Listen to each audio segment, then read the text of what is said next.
وزیر اعلیٰ خیبر پختونخوا سہیل آفریدی کی پہلی تقریر مکمل، جامع اور بہترین نکات پر مشتمل تھی۔ انہوں نے سب سے پہلے عمران خان کے نظریے اور بیانیے کی تشریح کی۔ انہوں نے ریاست کی اصل آئینی تعریف بھی بیان کی۔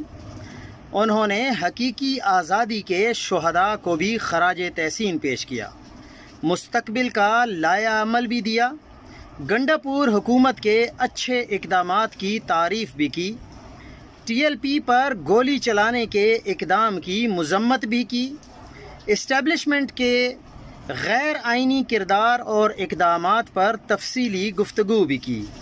9 مئی کے جھوٹے ریڈیو پاکستان کیس کی انکوائری کا اعلان بھی کر دیا اور شیڈیول 4 کا غلط استعمال روکنے کا جو ایم پی او کا ہوتا ہے اس کو ایکسپلین کیا۔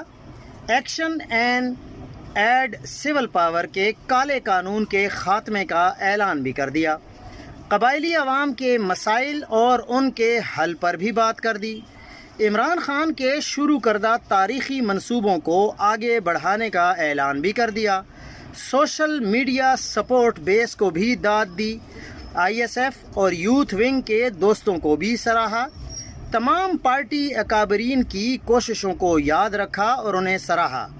انہوں نے شہید ارشد شریف کو بھی خراج تحسین پیش کیا اور انہوں نے ملٹری آپریشن کی مخالفت بھی کر دی۔